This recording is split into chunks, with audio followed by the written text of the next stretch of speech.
I told my father. Flat out. Dad, if there's no room for me in this perfect life you've built, then you can consider this house, and your daughter, officially off limits.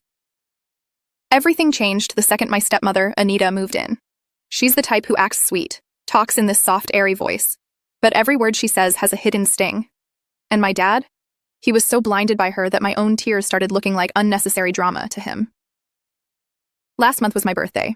Dad promised we'd go out for a nice dinner, just us. But at the very last second, Anita turned her phone screen toward him. She showed him a fake text and whispered, "Honey, my brother is suddenly in the hospital. Do we really have to go out tonight?" Dad didn't even look at me. He just said, "Sweetie, you're a big girl. Just order something in. We have to go." I sat in my room alone, only to see a photo on Instagram an hour later. Anita and Dad weren't at a hospital. They were at the most expensive rooftop restaurant in the city, with her brother. Then, the erasure started. Anita convinced Dad that my bedroom furniture was outdated and ruining the vibe of the house. Dad came home from work and told me, "Anita wants to redecorate. Why don't you just move into the guest room for a while?" I was stunned. "But Dad, this room is full of Mom's things." He just sighed, looking annoyed.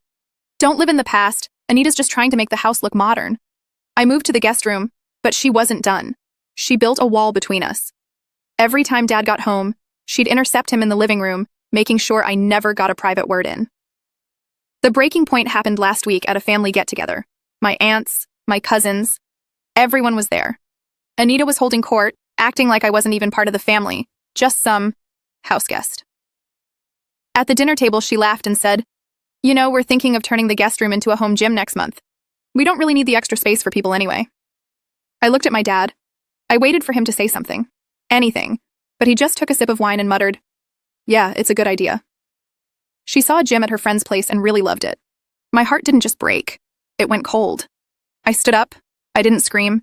I just said, "Dad, did you forget that Mom left half of this house in my name?" The whole table went dead silent. The smirk slid right off Anita's face. I looked her dead in the eye and said, "Next month, don't worry about the gym equipment.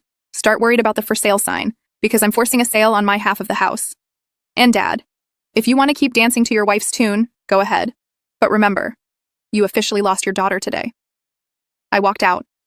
I could hear Dad calling my name from the porch, but I didn't look back. Sometimes to save yourself, you have to cut off your own blood.